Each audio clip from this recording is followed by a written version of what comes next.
Welcome back, everybody, to this week's live episode of the DCL Duo podcast, brought to you by My Path Unwinding Travel and also our good friends over at the DCL Magazine. If you have not already, head over to dcl-magazine.com to stay up to date on all the latest news about the new and forthcoming edition of the DCL Magazine. They did their float test, of course, this past year, and according to Stephanie, she was on the show, it went pretty well, and so we are anticipating an actual DCL magazine at some point here soon. So if you want to subscribe to that magazine, head over to dcl-magazine.com today, and while you're there, use code DCL Duo, that's all caps, DCL Duo, to get 10% off everything in the WDW magazine store, including magazine subscriptions. They have a digital subscription. They have a multi-magazine digital subscription now, calendars, all the great stuff. They have a great calendar. I have to give a plug for the calendar. They sent me a calendar. I've got it hanging up on my wall at work. I fell asleep on the job and didn't order the calendar, so they sent us a calendar. They sent me it. It's not a DCL one. It's a WDW one, but it's awesome. I love it. Yes, but who knows? Maybe an actual DCL calendar in our future. We are hoping to hear more soon. So again, thank you to WDW Magazine and DCL Magazine, the whole magazine family over there with the whole crew is just fabulous. Loved meeting them on board the Destiny. So head over there, check them out, show them some love, and help support the show. Sam, why don't we bring our guest in? Because if there's anyone who can have an opinion on DCL news besides us, I think Amy is absolutely one of those people. So I'm going to go ahead and invite Amy into our conversation. Welcome, Amy. Hi, everyone. Good to see you.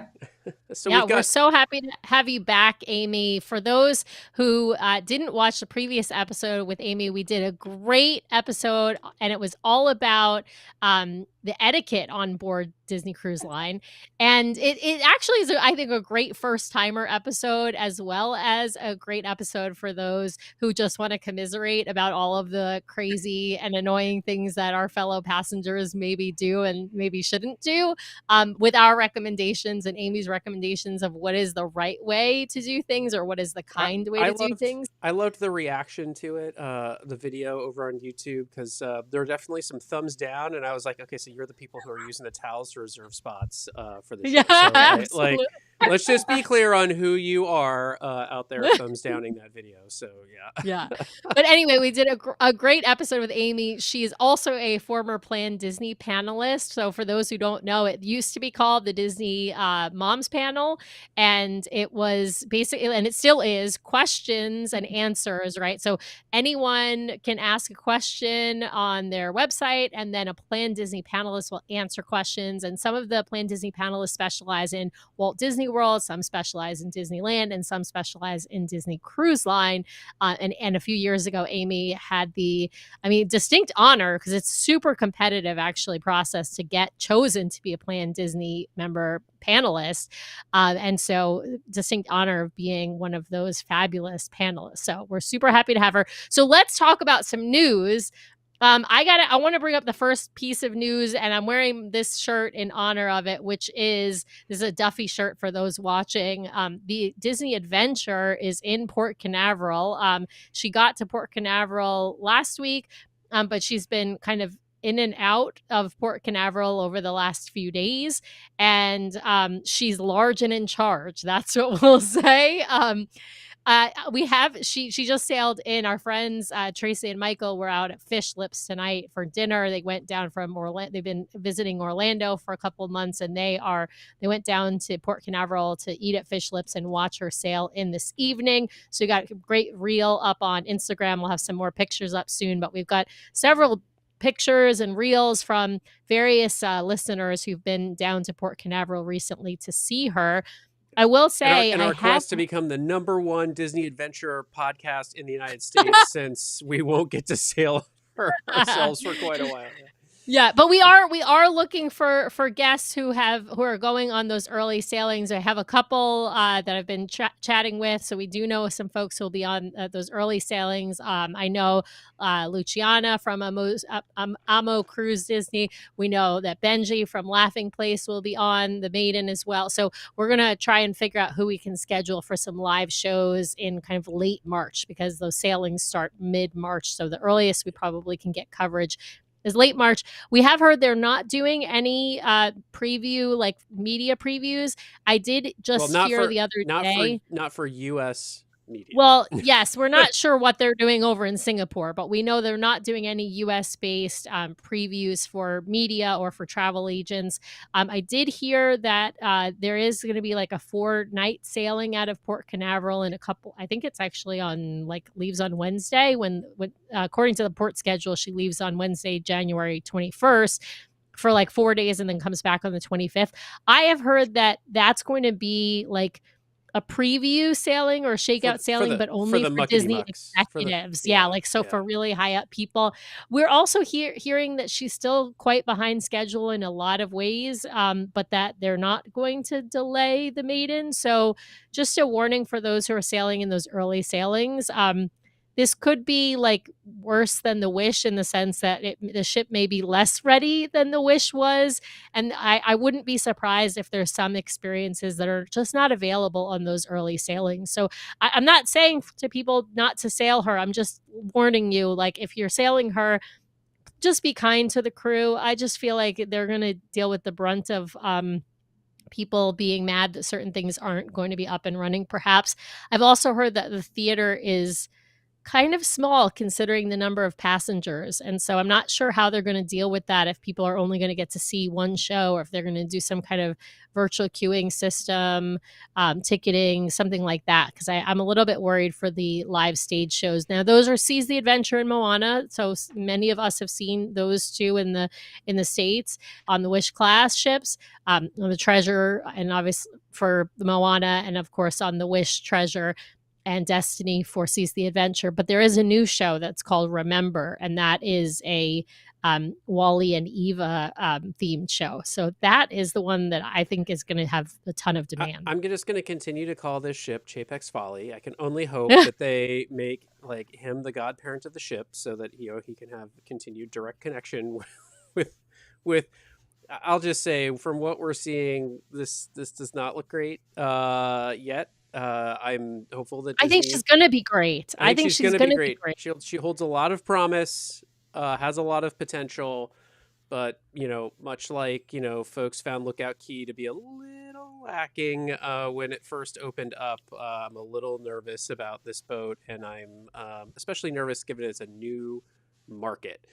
For Disney Cruise Line, it does not help if you're on your back foot in a new market. You really want everything to be up and running and ready, so people go home and talk about it. And if what they're talking about is, well, I really wanted to do this thing, but I couldn't because it wasn't ready, that's not great. Yeah. So we shall see. We shall see. Amy, are you planning on getting over to Singapore at any point to sail on the Adventure, or is that just going to be some? No, yeah. I will happily listen and read all about it, but no, it's too far, probably too cost prohibitive. No, it's not even in my realm of possibility, truly. That may be I love the seeing smart. I love seeing them expand, right? I mean, that's the exciting part. That may be a happy accident to not be able to make it over there when she's first out. But we are looking forward to hearing early reviews of the ship.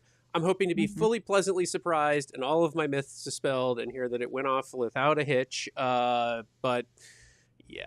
Or that everything that was ready was so fabulous that it didn't matter that some stuff wasn't ready. That could also, I'm like, honestly, that's what I'm, at this point, that's kind of what I'm really hoping for. I'm just still in I don't know about this one just yet. So we shall see. She's got a lot of time. She's still got quite a bit of time. Yeah, she's still got quite a bit of time going through the Panama Canal, going across the Pacific Ocean. Yeah. So let's move on to our second quick news topic. This one's a really quick hit for me. It's being reported that they have raised internet prices on board. Not I mean, oh my gosh, I'm Oh my shocked that they're god! raising Disney prices. increased the price on something? Oh my god. Yeah. So the new internet packages. So as you may recall, if you've not sailed recently, Disney consolidated down to basically two packages. One is a basic standard internet package. It was going for $26 a day. It's now $30 a day, so a $4 increase. Then they had the internet and streaming package, which was really meant to be able to support. You could stream YouTube videos, long form movies and TV shows, music, take your Zoom calls, all of that sort of stuff.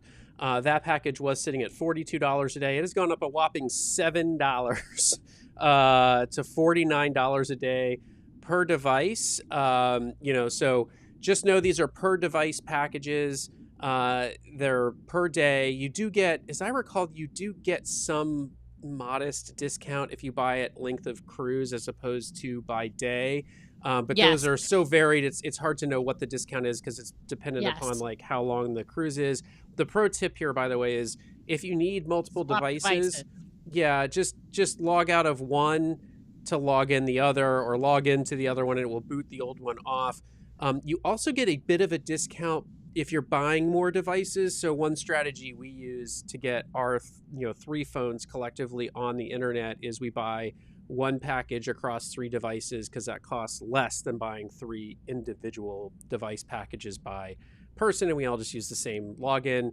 That can create a bit of a roulette game. If someone needs to log in another device, it logs out the last logged in device, so we have to play this game of whose device got logged out and log it back in. So anyway, prices are increasing. I'm not shocked, although it's kind of annoying to be on a cruise this expensive and be paying essentially $50 a day for the highest end internet package. A lot of people need that if they're going to stay up with work and other things while they're on board. So, Sam, last big news item. It's actually a big news. I want to ask Amy, do you guys get the internet package when you're on board, or are you unplug people?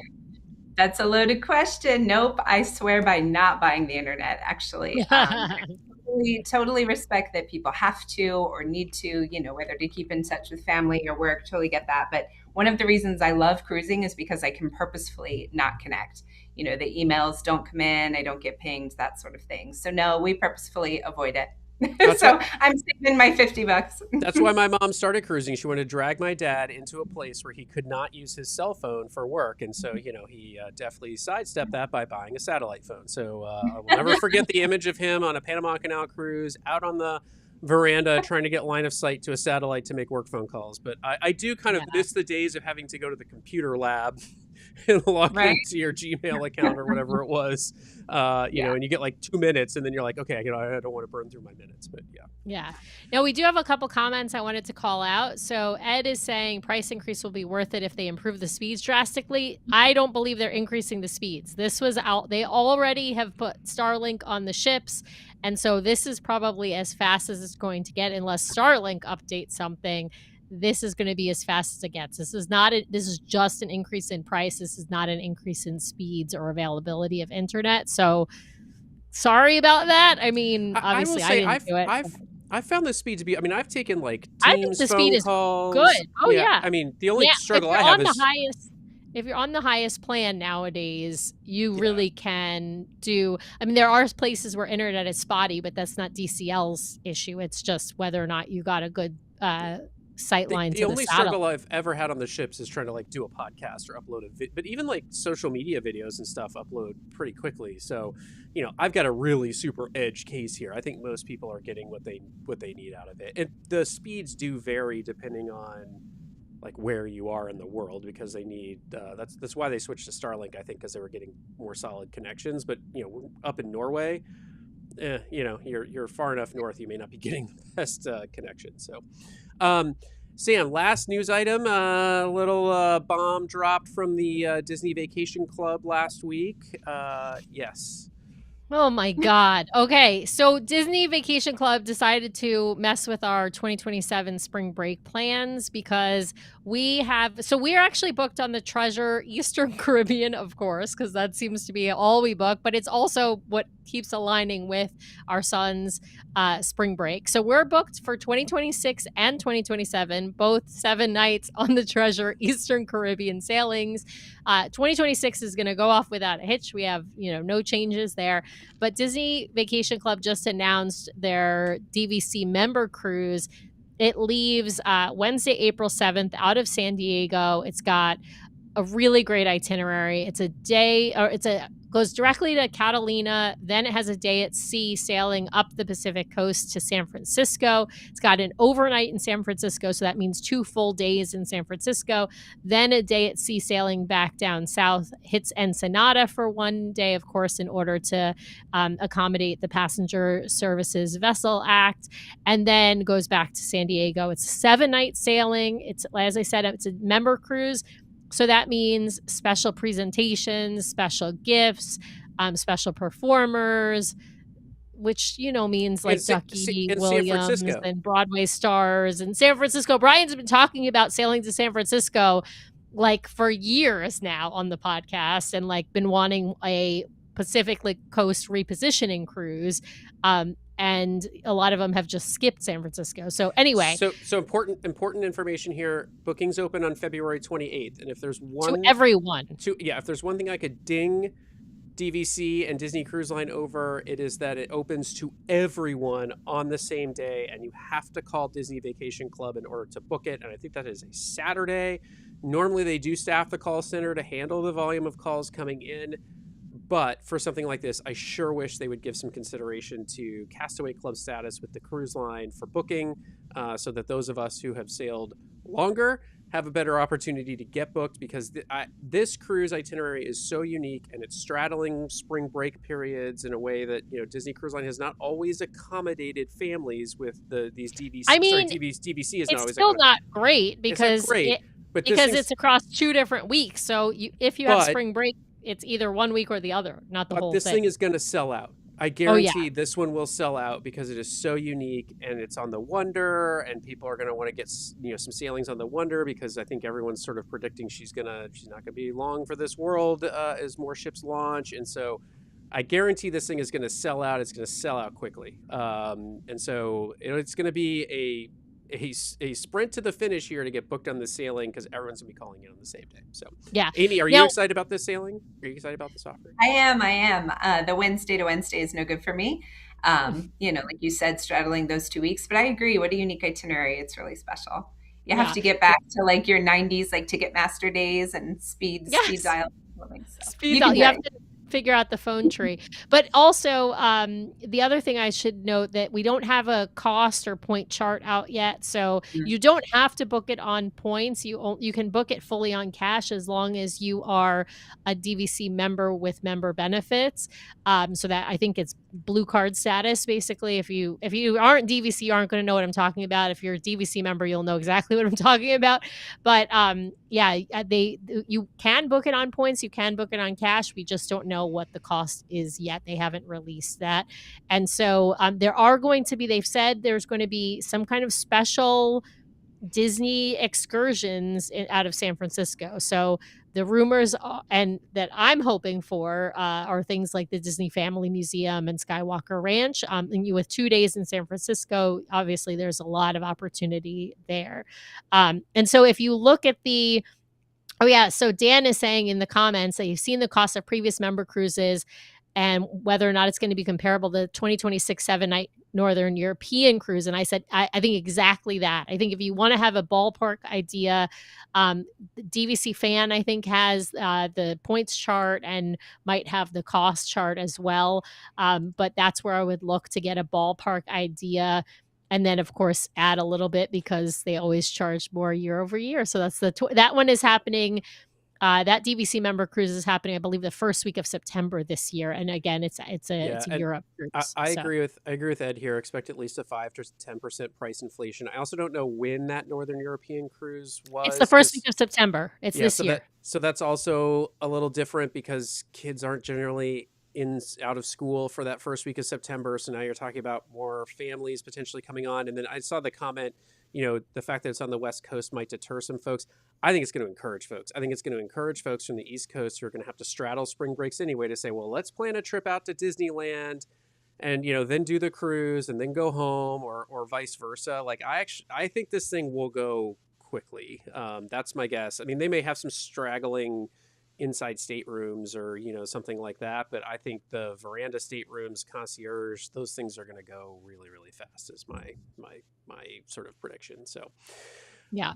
but why don't we shift over? I know we've talked a lot about I this news. know. We didn't think we talked this much about the news, but they're big things happening. Sometimes it's a slow news week. Sometimes it's a big news week. This was, a moderate news week. But Amy, we want to talk all about your cruise aboard the Disney Destiny. Not very merry time. I had that in error in the initial description, but holiday. It was a holiday sailing. So not all of the very merry time events as we've discussed on the show before, but lots of Christmas decor and stuff happening.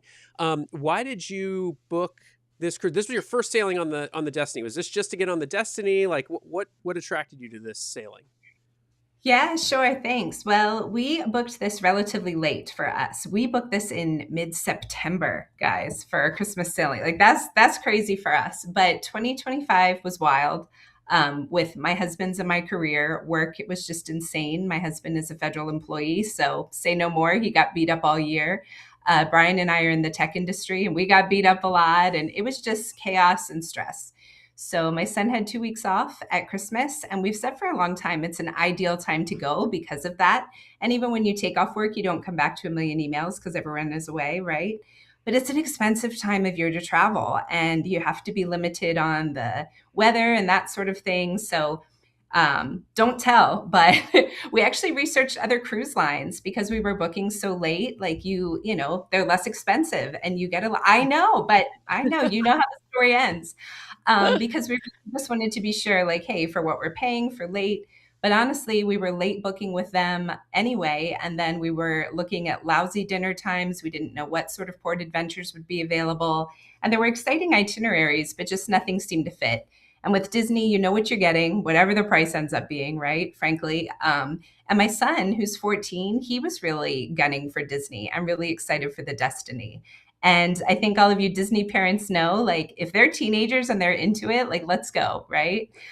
So we really appreciated that. And in the end, the Destiny was super exciting. Of course, we adored the Treasure. We were on it with you over spring break. So again, you know what to expect. And this itinerary was really appealing because it is just the two private islands. So we love the Caribbean. We were married in the Virgin Islands, actually, so that's a very special area to us. Oh, But I love that.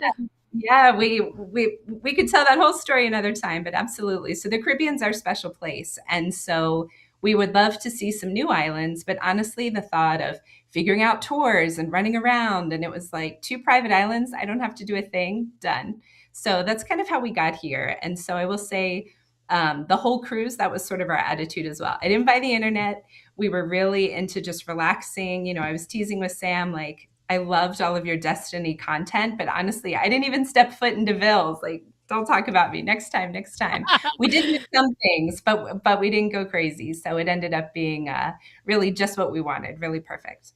Yeah, I love that. And I love that your 14-year-old was still like, I want to do a Disney cruise line. I think that's awesome.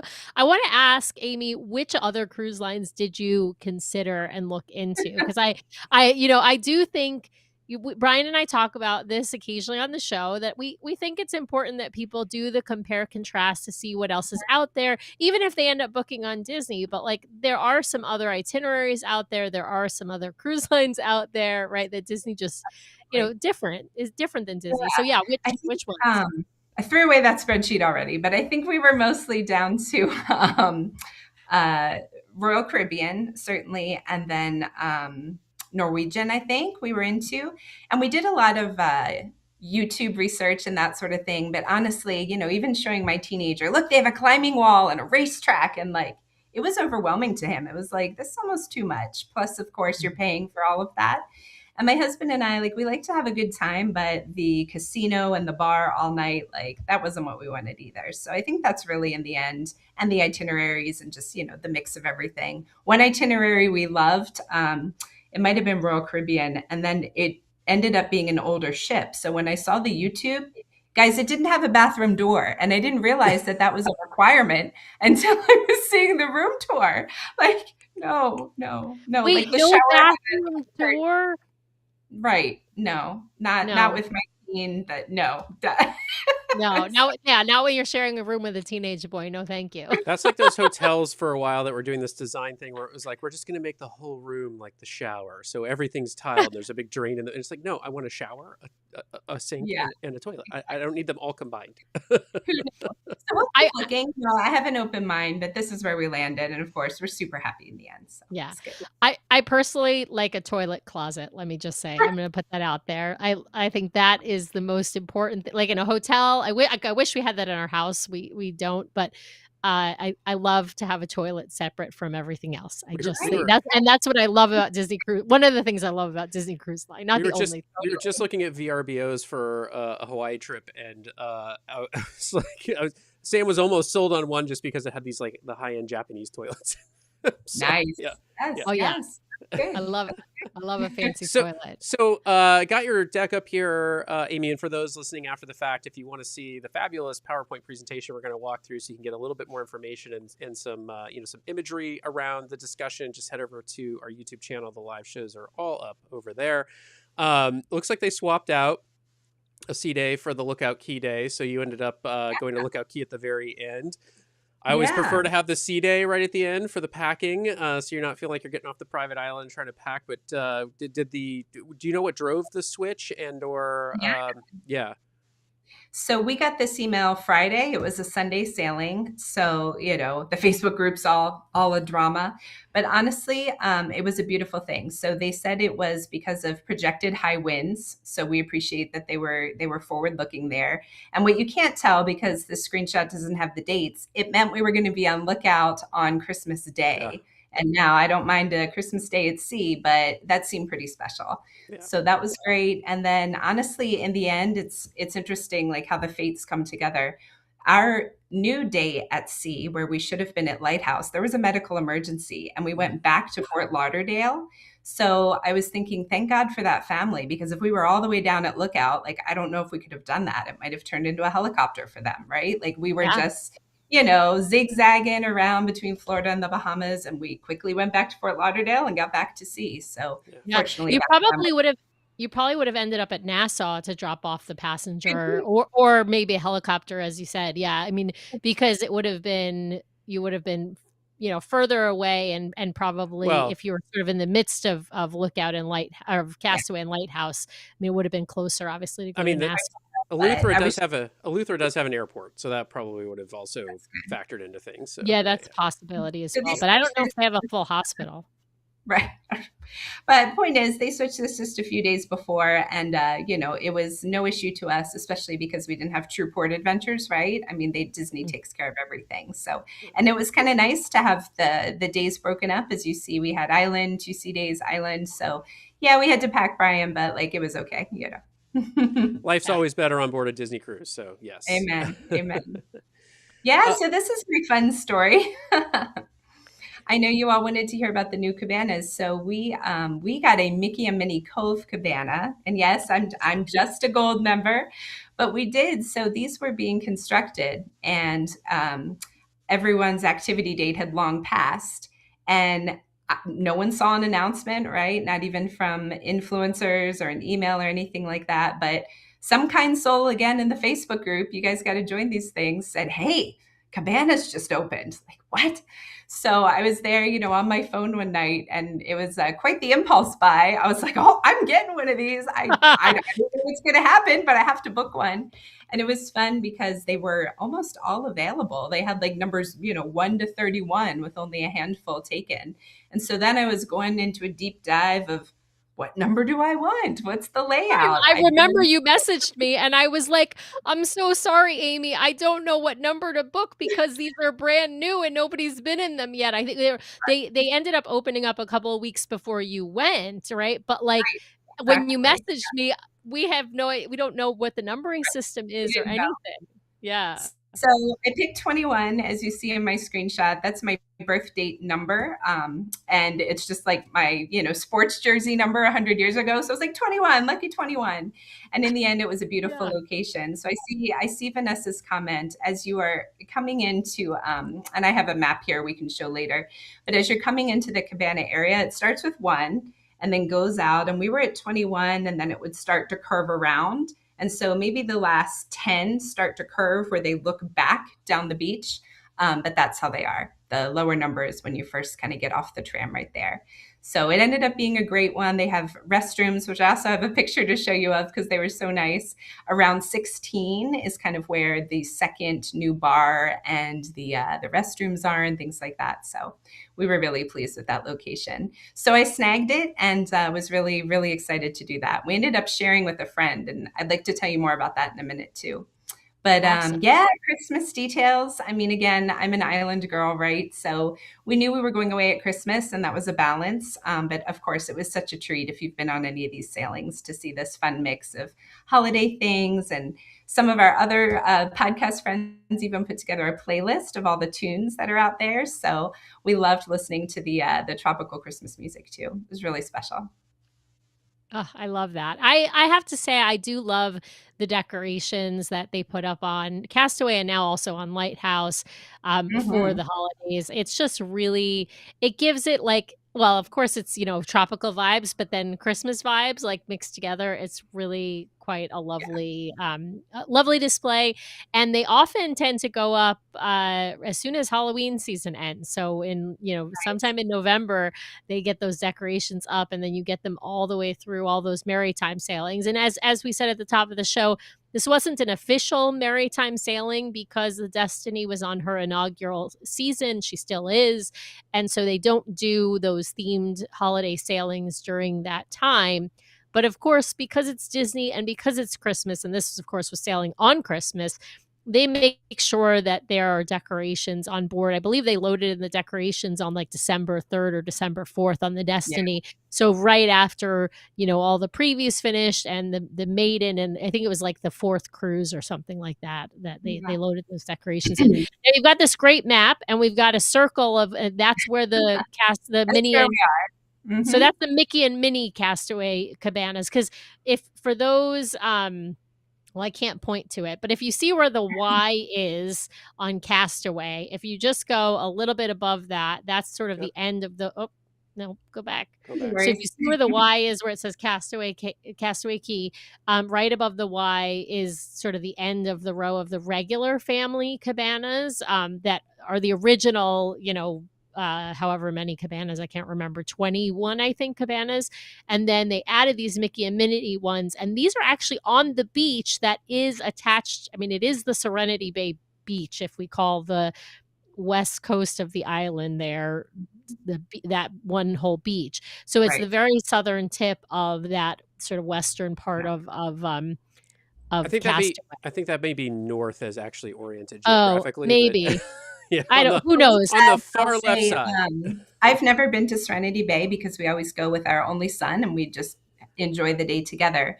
But I was in a family environment. Like if you wanted the adults only, they were definitely separated. We can talk about that new hangar restaurant in a moment as well. But if you were there as an adults only, like you're not going to be interacting with the family cabanas if you don't want to, for what it's worth. So it is Serenity Bay, but they are divided and they share the water certainly. But again, they're pretty far down. So. Yeah, and Vanessa makes a good point here. This used to be Crew Beach, and they have relocated the Crew Beach to the far end of Serenity Bay. Yeah.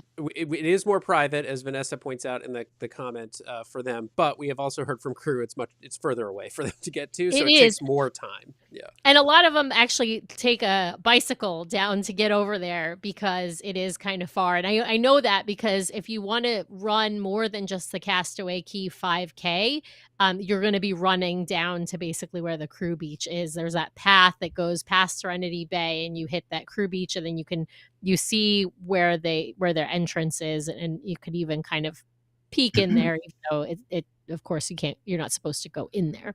All right, well, here's all the signage and sort of entryway for the Mickey and Minnie Cove Cabanas. Tell us what this all kind of looks like when you arrive.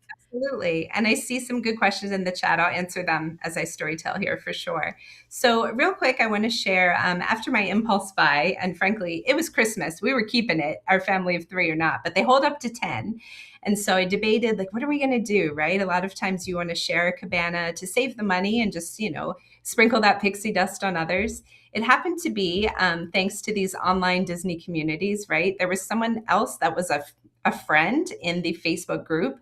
So I asked her and her family of 3 also wanted to join us. So that was a really great experience because, of course, it helps with the cost, but you just had company and had to make that special day with a friend. But something I wanted to share that was a little unique. So frequently, if you share with others, whether you do it, just asking or with friends, that sort of thing, she and I worked it out on the side for the payment, but we weren't traveling together. So we didn't necessarily want to link our staterooms. So how this worked was, we had our agreement off to the side and I chatted with DCL and they told me to manage it when I got on board.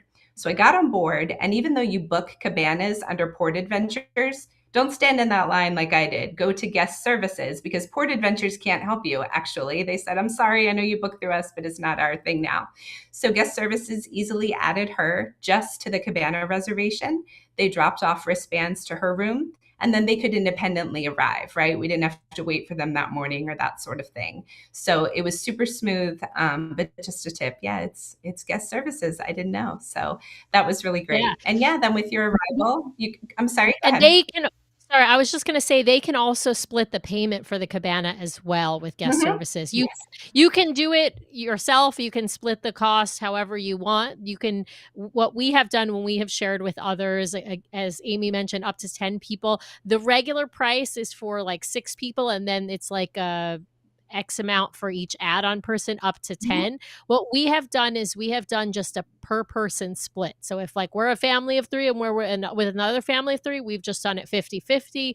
And if we're a family of 3 and we're with a family of 4, we've done it like 3 sevens and 4 sevens. And Disney does all that for you. You just tell them how you want it to be split. That is typically the default, is the per person, not like a 50-50 split.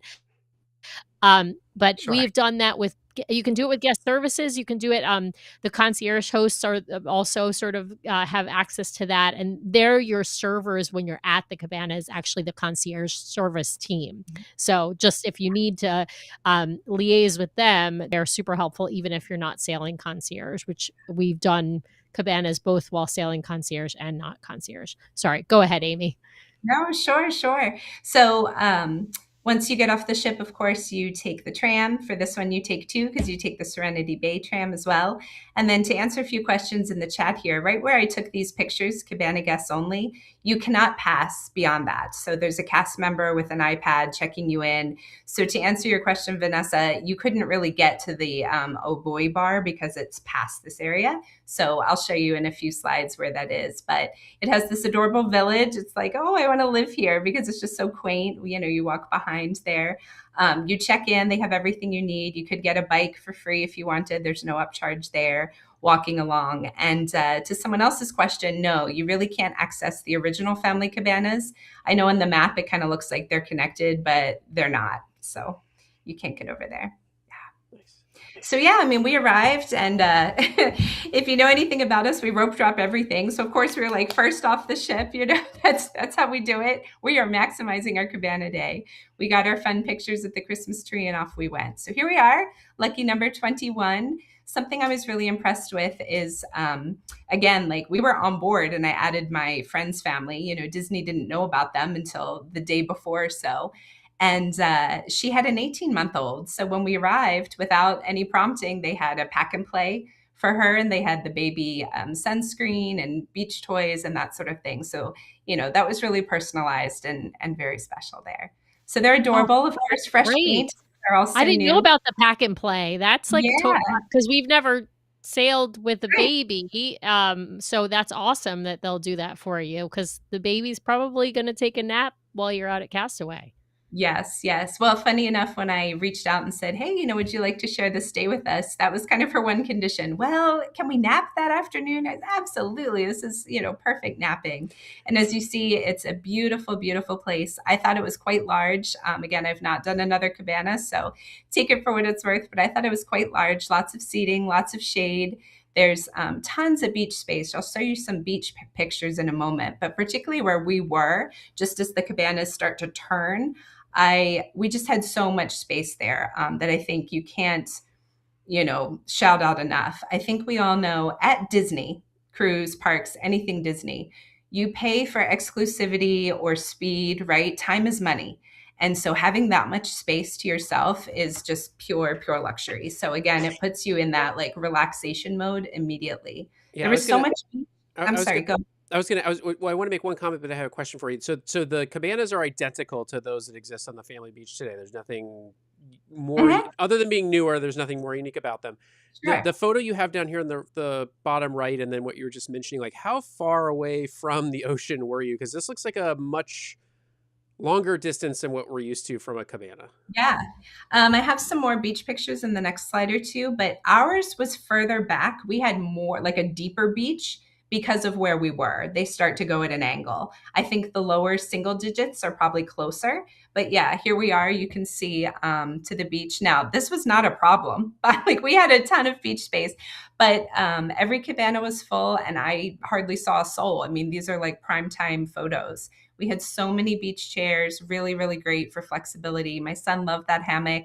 Some of the teens in one of the cabanas too, like just past the hammock there, they were playing football. That's how much beach space they had, without disturbing anyone. So it was really nice. So I would say all that beach stretch again, as you start to get into the teens and start to just have that wider beach, I loved it.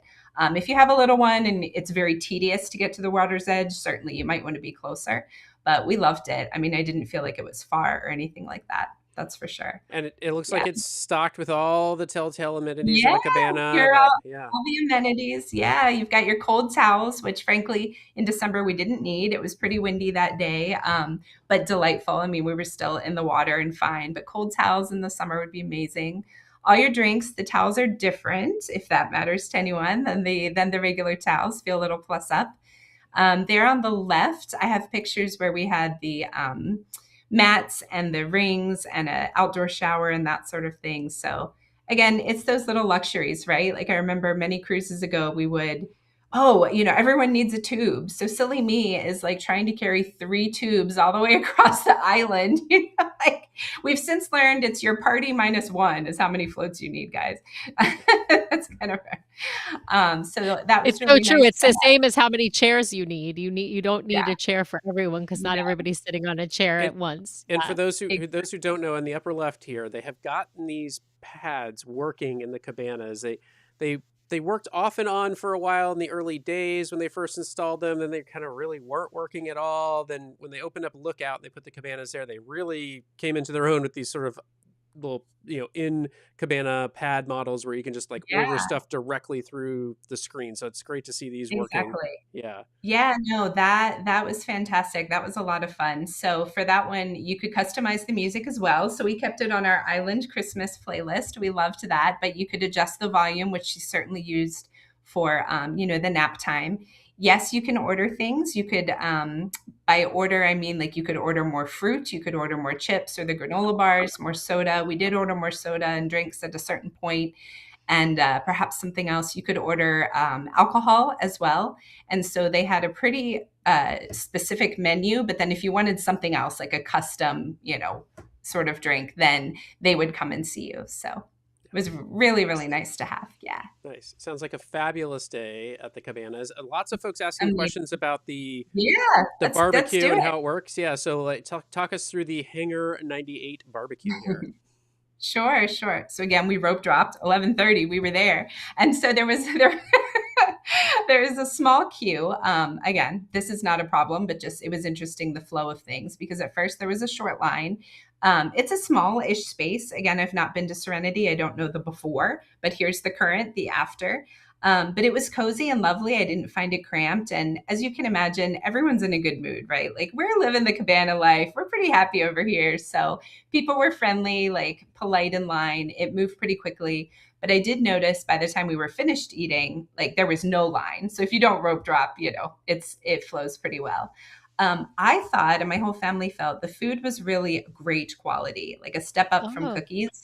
And I just thought it was fresh and just really nice. The servers could customize some things for you. They had almost like a paella, like a large pan of seafood and rice, and that was delicious and different. But even just the burgers, I felt everything felt just a little more quality. As you see, my cute little French fries sign, like they had these just Disney details, right? The Happy Holidays touch. So that was fun. inside that building, they also have a soft serve machine and cookies and the desserts and that sort of thing. So that was great. They did have a good amount of tables and some umbrellas. We moved to the shade with the little one. They had high chair, it was available. You could reconfigure some chairs if you needed. They weren't all just like picnic tables with the, built-in bench. You certainly could also take your tray back to the cabana, because back to the iPad, that was one of the options, is like, come get my food tray, press the button. So they were encouraging that as well. But because ours was a little bit of a walk, we stayed here. So it was delightful. Yeah. So it's a big deal that they have French fries because they have not. That's a big deal. I'm also curious, like the paella you mentioned, when you went to Lookout, did you notice that some of that? So I think what they're doing is they're importing some of the food that they're making at Lookout now over to this this new restaurant. Yeah, which is really great to see, actually, because I think there's some great food on Lookout. So it's great to see them bringing that back. Someone asked in the chat, and then I think someone responded, but Serenity Bay, you're not in the same line with the Serenity Bay folks. There's a separate place correct. for that. Yeah. And I didn't see them, which is by design, but it's essentially a mirror in this building. So there's two entries, which you can see when you go back out to get the tram. But otherwise, I didn't see separate folks. Their seating area is separate. So okay, great. Yeah. Sam, you looked like I was going to say one thing I would note is, if you are a family and you want to do some of the family activities on the island, you are quite a bit far away. I mean, you're over by Serenity Bay and that tram stop, and so you either will have to walk or take a bike ride or take a tram to get to things like Pelican Plunge or to get to the shops. I highly recommend just stop at the shops like on your way back. But if there's stuff you want to do, like take pictures and do the 5K and things like that, I would recommend doing that first before you head out to either Serenity or Mickey and Minnie Cove Cabanas, if you're planning on spending your day out there. It is it's not like it's so far, but it in the heat of the day, you're probably not wanting to walk back and forth between the two. But honestly, and again, I know, I don't imagine many first-time cruisers are getting these just by, how the game is played. You just can't get it. But because we've been on several cruises, like this was our focus, right? I'm not going to go do the Stingray thing if I have a cabana. So that didn't bother me. I don't think the location is an issue. Like, you need to prioritize your day, like any Disney thing, right? Again, similar to the theme parks. So like I said, I rope dropped, spoiler alert, I'll tell you in a few slides, they had to drag us out of there at the last call. So making most of the day. But here you see some really cute pictures. Yeah, the Oh Boy bar. Friends, if you were seeing this picture, like the bar stools are lined up perfectly. It looks like, a model photo. This was peak midday. Like, nobody is there because they're either drinking on the beach. Why would they be? Yeah, they'd be at the beach or the cabana. Yeah. Yeah. So I hung out and talked to the kind bartenders for a few, but it's beautiful. Nobody was there. It's not a big bar scene, but they did have some new to me kind of drinks, and that was fun. They had a version of a caipirinha, which was neat, and a different kind of Mai Tai. Of course, your conch cooler and all those favorite things, but it was lovely. And the cast members have these adorable bikes, which is how they deliver your food or pick up your trays. That's what she's doing there. So it was really fun. And I have, maybe a little, I don't know, off color here, but I have pictures of the bathroom. I promise no one was in there, but they're beautiful. I love that you have pictures. Listen, Amy, I always want to see a bathroom. Okay. Right? So I love it.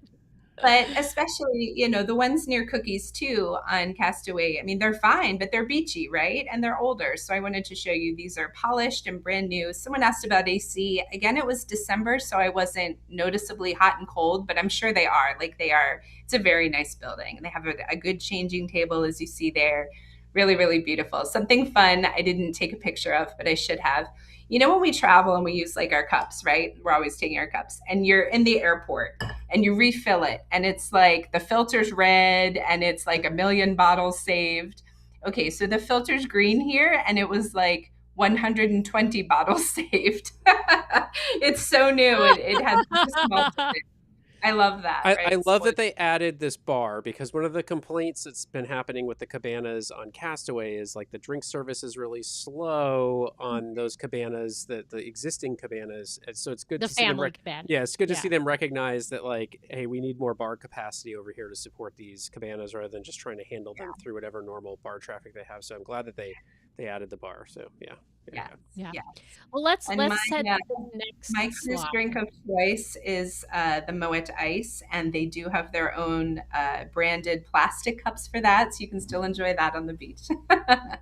Delicious. Escorted departure. Does that mean kicked off of Castaway? Pretty much. So they made it very clear from the beginning of the day, you will be leaving at 3:45. I think we were, all aboard at 4:45. So it gives you that time because they know you have to take the trolley, you have to Stop I by the had to do a shops. little shopping. Yes, exactly. So I totally get it. But I'll tell you, at 3:30, they were in our cabana, like picking up our towels, like, come on, guys, get out of here. And then we weren't very far, again, about midpoint. It was easily walkable. But they brought the golf cart over and they're like, everybody in. Like, I have 15 more minutes. What are you doing?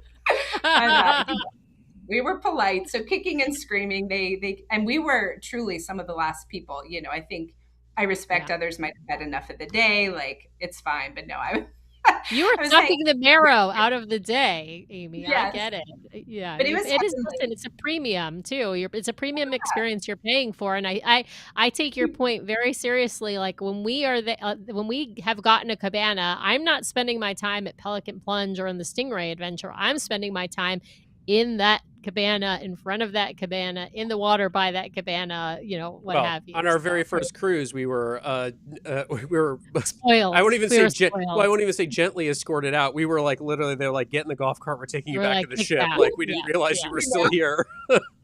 Exactly. That's the way to do it. I mean, we're polite about it, of course, Yeah. but yeah, I'm getting my time. So, no, it was just such a perfect, perfect day. As you see, the weather was amazing. It was very breezy in the water, but like we weren't cold. So it was just heavenly and exactly what we wanted. It was so perfect. And getting to know some friends a little better, that was really neat too. So, all in Well, all, really, really great experience. If you can get them and if it's in your budget, do it because we've been to Castaway a lot and it was a really different way to experience it. So that was really special for us too. well, you had Christmas Day at Lookout. God, I'm trying to remember how it Key. was. Maybe Key. Key. Key. Christmas Day I at know it Lookout doesn't rhyme K with day. sounds better. But It fine. doesn't rhyme. That's why Royal does it. This was your first visit to Lookout. What are your Yeah, impressions? She's been open for a while, so kinks should be worked out, things should be running smoothly. What were your impressions of Lookout? I loved it. I really did. And, we heard all the drama about the walk. It was fine. It was 12 minutes, guys. And I am not a fast walker, but we were fine. So, like, it is what it is. No issue there. The setup was beautiful. As you see all these fun Christmas touches, same. They had the music playing. I will say the only two hiccups, and only because we're among friends here, we get a nitpick, right? When we boarded the tram, it took forever to leave. And again, we rope dropped, like we were off and the tram was full. So we're like, come on. So that took longer than it took to walk, which was unusual. And I then, wonder if they were still setting up or something. I wonder because you were like with the first group. I wonder if the setup was like delayed and that's why they delayed you all. Yeah. could be. And again, not a true problem. These are not problems, but it was just a noticeable like disruption in the flow, right? And then later in the day, the bar that we were closest to closed for the bees. So we had to go somewhere else, So I get that. Again, I had read about the bees, so it was fine. These are not real problems. The bees are the new flies of Lookout Key. Yes, Yes, exactly. Are. yeah. All around the soda machines. Right. I think, if I had to pick, I would take another day on Lookout over Castaway, maybe because I've been there a lot, but the beach was heavenly. I mean, look at this, folks. It's Christmas Day, right? Christmas morning. It was just, again, we lucked out. Thankfully, they switched that itinerary for the weather, and it was just heaven. I mean, that blue water is my color. That's, my place. I told you about that. So we just truly had a perfect day. Now, again, don't talk about me, but I didn't see the Junkaroo. I'll see it another time. We ate. We were on the beach. We really were sitting there thinking, like, we had to remind ourselves, it's Christmas, it's Christmas. But the lifeguards were saying Merry Christmas. Everyone was just in such good spirits. And then we kind of together played this little game throughout the day. I've never had a taco on Christmas Day. I've never had ice cream on Christmas Day. Like, I've never been on the beach on Christmas Day. You know, it was kind of fun to be all these like, oh my gosh, all these new special memories. So that was really cool too. And we've had a lot of traditional Christmases. This is really, you know, the first one as our family that we've done, but it was a good balance because it was magical in its own way, for sure. I love that they offer the Bahamian touches, but that doesn't take over your day. I also think it's Right. kind of, I think it's also kind of cool. Like if you want to do it, you can. I also think it's kind of cool. You can kind of hear the junkanoo from the beach in a lot of places. Correct. So it kind of adds to the atmosphere of the beach without taking over the beach. So Yeah, when Yes. they come down to the cultural center, to the Goombay Yes. Cultural Center, which is where they end, if you are like anywhere near the cultural center, which kind of sits right in front of the beach, then you will be able to hear the music, and you might be able to even turn and kind of see the crowd. You might be able to see the costumes because the costumes are really ornate, just like those trees that you showed. They have all of that, you know, the feathers. It's like carnival type outfits. It's really Completely. really And I'm with wonderful. you. I'm with you, Amy. I would take another day at Lookout Key over Castaway these days. Like I love Castaway. Don't get me wrong. And Castaway in a cabana is a special thing, but you know, Lookout without a cabana for Mhm. us is one of our favorites. So I actually think the cabanas aren't a great setup on Lookout as they are. So I love going to Lookout without having to feel like I have to get a cabana of some sort. We head for Yeah. the beach, we find a spot, and we're good to go. So yeah. We we're also water people, and so we really enjoyed the beach, like in the water Mhm. experience. It was, Mhm. you know, that pink powder sand was heavenly. I think at Castaway we like to be on the beach just past Pelican Plunge, and so it's fine, and it's, you know, as private and shallow as you're going to get. But this beach experience was just better overall for the water too. Yeah, So for yeah, sure. I can't wait to go back. Same thing. I thought the food was a little more elevated and delicious. So Yeah. really good, really Well, good. it helps because they don't have to bring everything. I mean, I think they still do bring a lot of things, but they have like for merchandise, they have a storehouse on the island that they can restock. There Yeah. is an airport there. There are vendors there, you know, that sort of thing. So I'm Right. I'm super curious to start to hear. I really thought that they would have more shore excursions set up by now on Lookout that did some unique things from Castaway as opposed to trying to like trap you into the private island experience, like getting you off onto the island. And I've not heard a lot of reports about that kind of stuff. So I'll be curious to see if Disney actually embraces that connection back to the island or not. But yeah, Yeah. let's talk about Sure. Christmas Day on board. Amy, I see like lots of great photos here, including one near and dear to Sam's heart of Menorah there. So yes. So, you know, again, it wasn't a true maritime sailing. And what that means is they didn't have the promised entertainment. There was no gingerbread house, right? So everything was a gift, you know. And again, we don't have a little one. So we were fine with whatever we got, thrilled with the decorations. It was beautiful. Santa was there a few days early, meeting with families and that sort of thing. But what I thought was a bold move by Disney, Santa was there on Christmas morning. And I thought it was bold because, like, you know, hey kids, did you get what you wanted, or can we do this again? Like, That's a Santa you sit on a throne of lies moment for sure. so I don't know. That gave me a laugh. Only Disney, but he brought with him on Christmas morning this beautiful cookie display, like really like something out of a storybook. Beautiful little star-shaped things, and I took a coffee cup and loaded it up because again I was rope dropping the beach and put the coffee lid on, and I took my treats to the beach. But they had hot cocoa and milk, and this, you know, that was pretty special. And the drink of the day, I know you can't see it here, but the text shows it was a holiday theme. That's for sure. The Jolly After and we, Bright, the Jolly and yeah, Bright, and a Merry Julep was the non-alcoholic, but the Jolly and Bright. there So, you so go. Tracy, Yeah. you were asking for a cranberry-colored drink with sugar on the rim. I bet the Jolly and Bright would have done you just fine. Probably. I Totally. gotta say, Dan's comment is the hilarious. No returns accepted, Santa. So sorry, kids, that when they come and it's. I will say that they've done this across the other ships as well. Oftentimes, Santa will be there for like pajama pictures on Right. Christmas Day. Sweet. You know, they'll do pictures at various times with Santa. in front of the tree, and they often do it on Christmas morning Well, I as mean, well. But it's what kind of funny. what better way to unwind from the sugar high and get the lactate in, for all the milk you had to drink than on a Disney cruise ship, while you're there. You guys will Totally. Yeah. meet some kids. So yeah. Yeah. Well, and Tracy's saying that they always said Santa goes to the Bahamas after he delivers the presents. But I don't know. Disney told us that Santa was at Aulani after Christmas Day. There was actually a post from one of the Disney accounts. I can't remember if it was Disney. I think it was a Disney Parks account.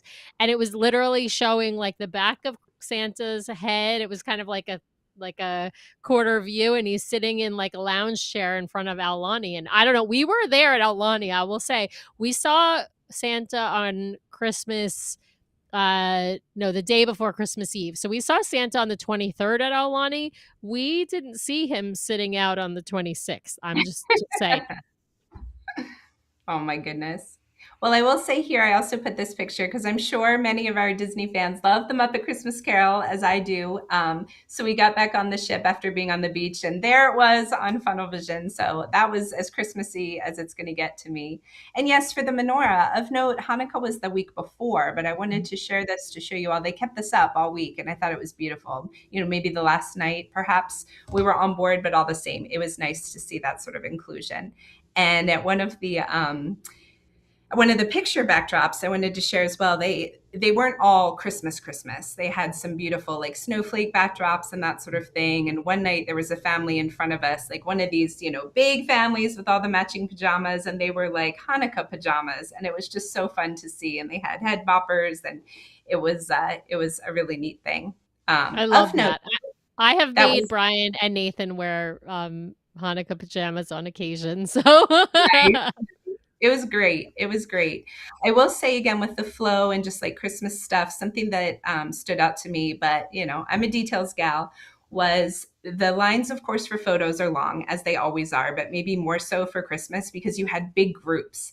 And then the photographers, God bless them, are like, well, let's get just the girls and just the boys and just the little ones. And I'm like, come on, so I thought the photos took longer than they needed to this season. But again, I get it totally. But it took a while. And one thing that I thought was a miss, if you've been on Destiny or you followed this content, you'll have a laugh with me here. It's Christmas Eve.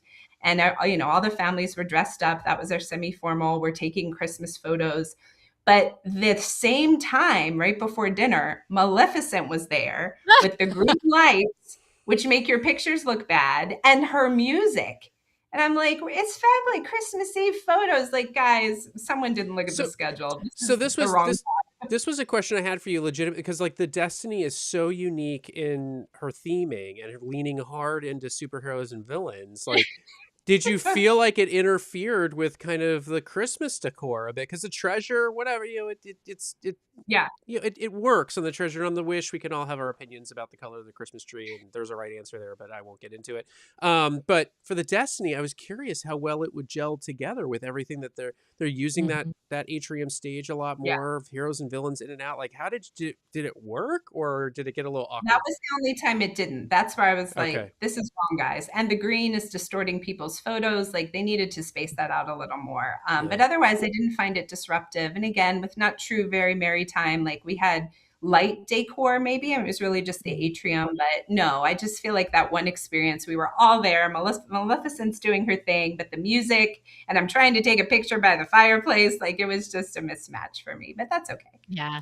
Well, and that is, I definitely think in the time when you're doing those backdrop photos, which is generally, as you said, before dinner or in between the two dinner seatings, like that should be a time where they're not doing those lighting effects in the grand hall on the Destiny. Obviously, somebody, as you said, didn't look at the schedule carefully, because you really don't want, the green lighting is really cool, but you don't want that messing up people's pictures when they've just spent 30 minutes in line for a picture. I will say we've seen that happen on holiday sailings too. It's the like you said, big groups of large families or friends, and they want to take 8 million pictures with 8 million combinations, and this nuclear family, then this nuclear family, then the two nuclear families together, then just the kids. Oh my god! Don't get off on a rant too hard, Sam, because we did it ourselves. So. I know we've done it. Well, we haven't, not not as bad, but yes, we're not like a 30-person group, but yes, I, it I is. think it'd be Uh, I think it'd be fun if they had Santa kind of lean into the theme of the ship a little bit and talk about how like Loki and Cruella are on he's the on the naughty naughty list. list and that Yeah, kind of a yeah. thing. I think that could be kind of Maybe fun. Oh, next year. Maybe next maybe year next year. when they do real Mary Exactly. time, Yeah. maybe. All right, well, let's head to Okay. the next slide because we haven't really compared, but I'd love to hear your thoughts.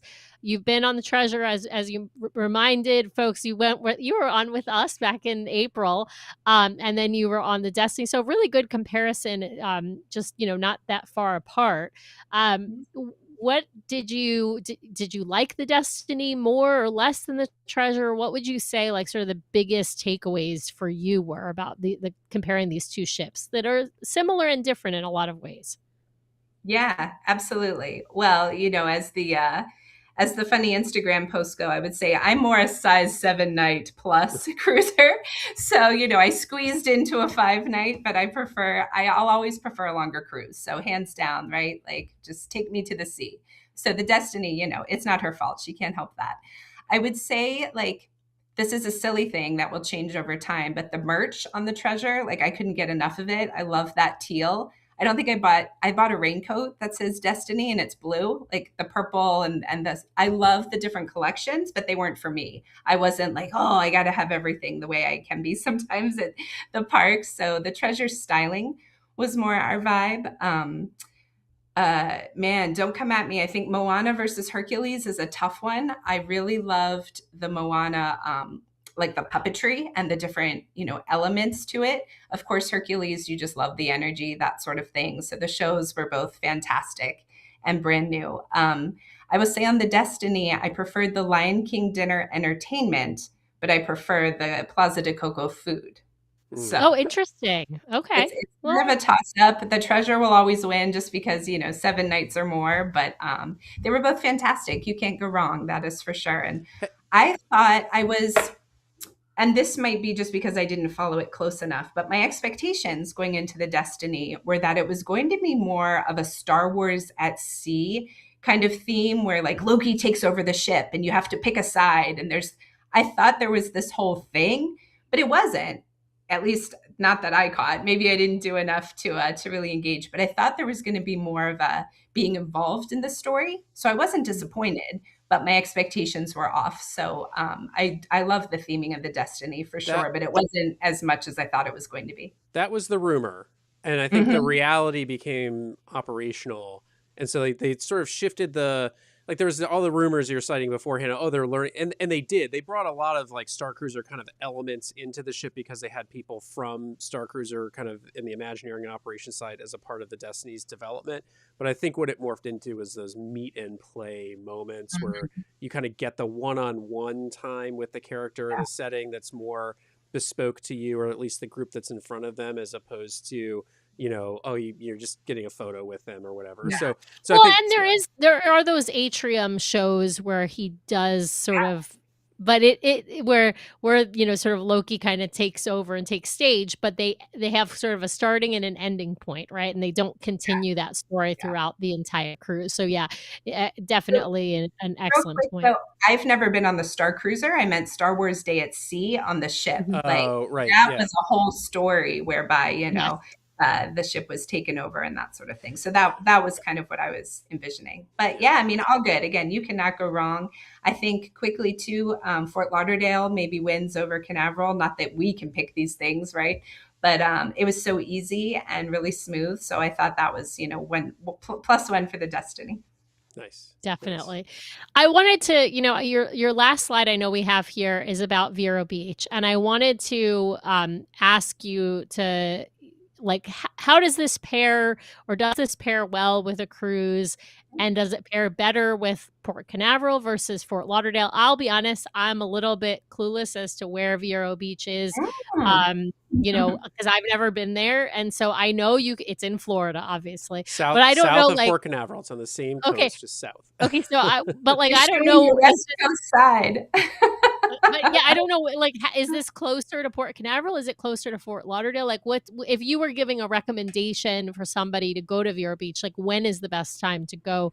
Like, obviously before or after a Yeah. cruise, but So between here's those how two we landed points. there. guys, I'm a size 7 night. We weren't going home after 5 and we had points Right. to burn. So I said, all right, we're going to Vero Beach for the weekend. Let's use these points before we roll them over. So yes, we live in the DC area. So we flew to Fort Lauderdale, spent one night and went on the cruise. And then we came back and rented a car. And we drove 2 hours up the coast, up A1A, Jimmy Buffett Memorial Highway. And it was a beautiful drive. You know, there's lots of fun beach towns and places to stop. We went to an amazing Navy SEAL museum. It was really, really well done. If you're into that, in Fort Pierce, big shout out for them. And then we went to Vero Beach. So it was 2 hours north. And then we flew home out of MCO, actually, because it was a little closer. So to answer your question, you could do it either way, truly.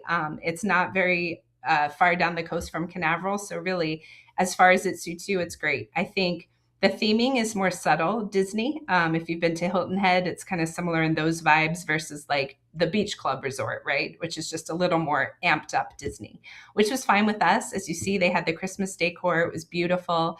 For my family, it's a pass through. I would never go there for a week. There's just not enough to do. And we had a car and we did go out to dinner one night on the coast and that sort of thing, but we just want more. But I understand others might not. So super relaxing, beautiful. They had lots of on-site activities, that sort of thing. It's just that familiar Disney vibe, right? It was really nice. They have one quick service, one table service. We did the table service once. To me, it wasn't like a repeat. If you're there multiple days, we wanted to go out. Mm-hmm. I have a picture here of the beach chairs. There's a whole process, and the ladies at the front desk were warning me, oh, you got to go early. It's reserved day of only. So you know me, I set my alarm. I got my coffee. I was rope dropping, and then I was the only one forming for 40 minutes. So I sat down, and this poor gentleman comes up to get in line, and I was like, wait, I'm the line. I'm first. It was a really nice, smooth process to get your private chairs there. Vero's getting a ton of love in the chat. I just wanted to say that. Except Dan, who's saying it's the Temu Alani. That's amazing. Which amazing. I wanted to ask Amy, since you mentioned it, because one of the things we love about Alani is like you don't have to stay on property. You can easily walk across the street to the mall that's over there, the sort of outdoor shopping center that's over there. You can easily walk up the street to a Roy's and get a meal. So you don't even have to have a car, and you can sort of diversify and sort of go out to dinner. Is it the same at Vero, or is it fairly isolated?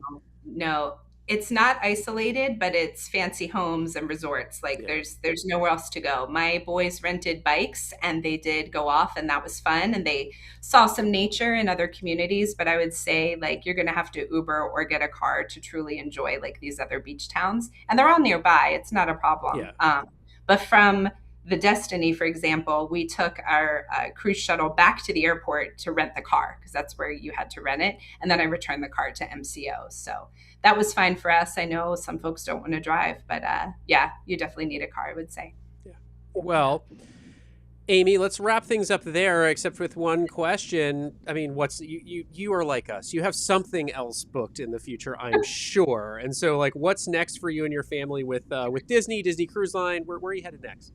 This is going to be a whole nother episode. Look out. So honestly, with the chaos of both of our jobs last year, we did not book a lot. I mean, I'm just going to keep it real, right? Like we're not all living in all the Disney stuff all the time. Like we had to pause on the deposits and things like, my husband was furloughed. Like you got to slow down. So we were on the strip saying, what are we doing in 26? We don't have anything.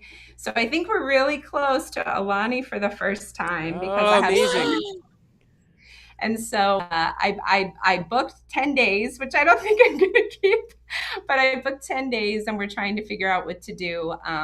Again, I'm a Caribbean gal.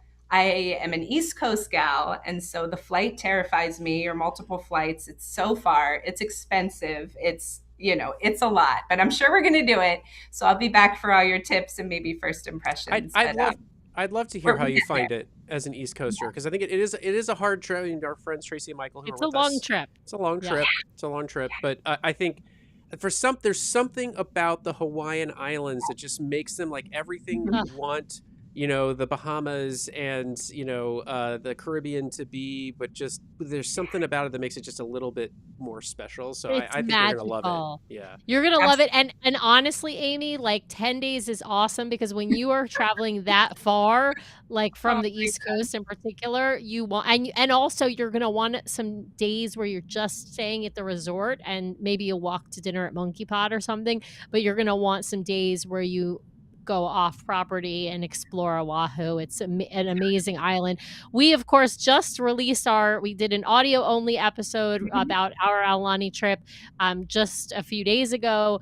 We've also got some episodes in our back catalog, but of course, Amy, you can always message me and I will give you tips and tricks because we absolutely love Aulani, and it is our favorite place after Disney Cruise Line. So I know it'll be worth it, and absolutely, it will be different than my Caribbean in those special ways that you talked about. So yeah, I'm looking forward to it, but it's not all solidified, so that's coming. And I also used one of my, yes, I have several placeholders to hold New Year's Eve on the Dream next year because we Nice. love these holiday sailings. So Nice. we shall see. Nice. That's a unique itinerary. It's out of Fort Lauderdale, and it goes to Tortola, my favorite place, but it also goes to San Juan, which I've never been to, and Lookout again. So that'd be nice. well, we'll be crossing paths with you in the Caribbean because we'll be on the Destiny for Christmas and New Year's as well, while you're on the Dream. So yeah. Yeah. Laugh So out loud hopefully here. this maybe La- something else before then. yeah, laugh out loud here to Ed's comment. Don't be like Ryan and Sam. Book your Diamond Head. We didn't know there was a booking process. Yeah, you have to book So if you want to hike Diamond Head, you got to book it. And apparently it opens up, I think it might be like 45 days. It's either 45 days or 30 days in advance, but you can book it online. It's like really easy, but don't be like us and wait and then realize it's completely booked for all of your yeah, entire trip. yeah. So So Great tip. Great tip. well, Amy, thank you so much for coming on our live show, hanging out with us a little longer than normal to share your fabulous experience on the Destiny. For everyone out there listening and watching, once again, if you're listening to the show after the fact, please head over to YouTube. You can check out the great photos that Amy shared through her slide presentation. So head over there and check it out if you want to see the visuals. We will be back next week at our regular with time. I got this. Kaylee. I got it covered. I know, but also, Brian, you don't know this, but Rob is coming too, Brian. Oh, yes. All right. I won't be totally outnumbered on the next episode. That's great. So Kaylee and Rob will be back talking about their recent experience in concierge. We're going to be checking in on the Disney Treasure, just see how things are going over there with the second and they newest had ship in the never fleet. they'd never been on the Treasure before. So this is their first sailing on the Treasure, and they sail concierge. So we're going to cover Treasure experiences. We're going to cover concierge experiences. And of course, she is our very own travel advisor. So she's got all the deets. She is a wealth of Disney knowledge, and it's going to be such a fun discussion, especially because we'll have Princess Rob joining us. Yes. That's what we call him, Princess Rob. But Rob, I'm here for you, man. I'm here for you. I got you. I got you. All right, Amy. Thank you once again. Thank you everyone out there for watching and listening. And with that, we will say see you next time. Thank you.